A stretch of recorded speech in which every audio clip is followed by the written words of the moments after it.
Yeah, what we have here is detailed engineering illustration showcasing a cross-section profile of a super elevated road. So this serves as a visual guide to how civil engineering designs horizontal curve to counteract centrifugal force. You have your centrifugal force, you have your centripetal force.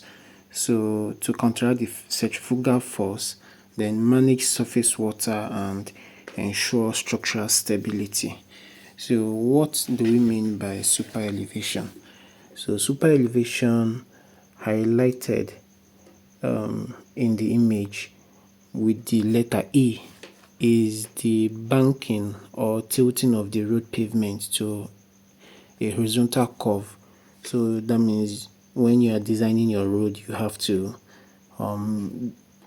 camber the road into a tilted area so that your road will be able to come out in a tilted form. So it simply means the outer edge of the curve is raised significantly higher than the inner edge. So that means the outer edge is raised while by the inner edge is depressed. So when a vehicle travels through a sharp curve, it passes through outward by an invisible force called the centrifugal force.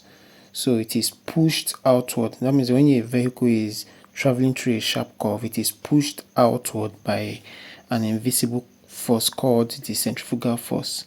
So without super elevation, a vehicle must solely rely on its tire friction to stay in its lane. So super elevation tends to help the vehicle to stay in its lane. So but without super elevation, it tends to solely depend on the tire friction.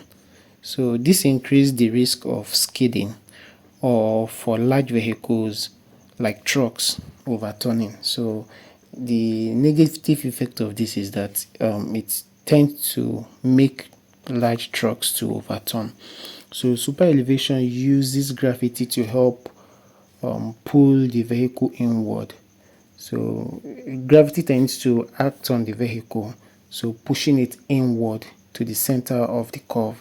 So it creates a slope that counterbalances the outward centrifugal force, allowing the vehicle to transverse the curve safely and comfortably, so at a higher speed than would otherwise be possible. So the super elevation rate is explicitly labeled as E, which is 6%. That means for every 100 horizontal units of road width, the elevation rises by 6 units. So that is going to be 6 to 100. Then we consider some other areas whereby we consider the geometric and operational zones. So this component defines the physical space of the road and how it moves. So the first thing there is the axis of rotation. Then we have the inner curve, which is the high side. Then we have the outward curve, which is the low side. Then the width of the road, which is W, that is the width of the carriageway. Then we have the inner shoulders. Then the second thing is to consider the drainage system. So super elevated roads concentrated all the runoff to one side. That means all the runoff coming from the other side is concentrated at the other side. So from the high side to the low side. So managing water is paramount to prevent hydroplaning and protect the road's foundation. So during your design, you have to put all this into consideration so that at the end of the day, the foundation of the road is secured. So, and under the drainage, we have the curb side gutter, then we have the V-ditch gutter, then we have drainage inlet grate. So this grate is just like a gate for your drainage, your water to pass through into the drainage. Then we have concrete pipe culvert, storm sewer main, and outfall pipe. So every building tends to have the sewer main, that is the stormwater sewer main pipes. So from that main pipe is connected to the central pipe. So depending on how your own area is, then we have low side drainage valve.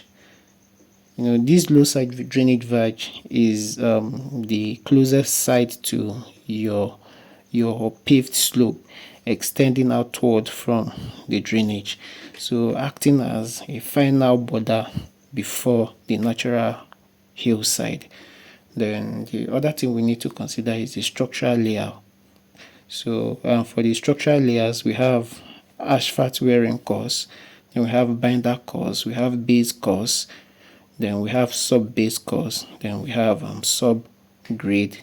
So all these are just the structural layers, because you have to put them layer by layer before you have your road.